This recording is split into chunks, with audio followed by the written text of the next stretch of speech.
11 Alive's Molly Oak, she's joining us live in Cobb County tonight. So, Molly, how are things looking out there in Marietta?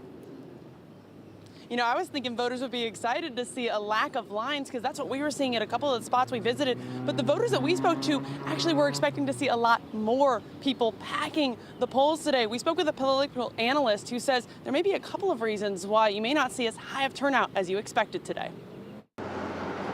If you ask voters if people were pouring into the polls today, not at all. If you ask them to describe turnout today, light. Short and sweet answers, just like the lines or lack thereof, voters say they experienced today. Don't expect people to show up for primary elections at the same But Andra rate Gillespie, they show 11 up Alive for political general analyst and elections. Emory People political science have professor, visualized says since- that's not surprising, especially if they're comparing it to what they see on Election Day in November.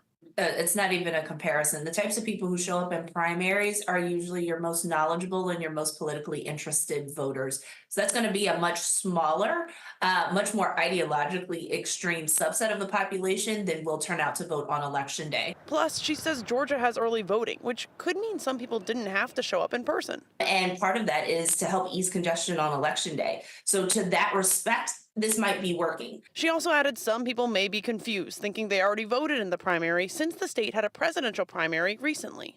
I mean, I think there are larger questions about whether or not Georgia should have its presidential and its congressional primaries on different dates. The fact that these are on separate dates might actually be confusing to some voters who would otherwise vote, because there are people who are like, well, I already voted in a primary. I did that in March. Regardless of who voters picked in the polls, there was one thing they could agree on. If you don't vote, don't complain. Then don't say anything about the results, okay? Because you forfeited your right to choose by not voting.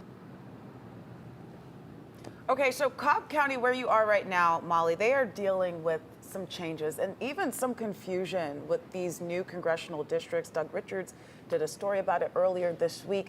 Do voters know about these changes, and what are they saying about this? Yeah, I know it's something we've been closely following here at 11 Alive. Some of the voters have said that it is confusing, though. One woman told me that she went in thinking she'd talk with one or vote for one candidate, only to find out that candidate was no longer on her ballot. So we're actually looking at the impacts of the congressional district changes on voters and candidates coming up at 6. Guys.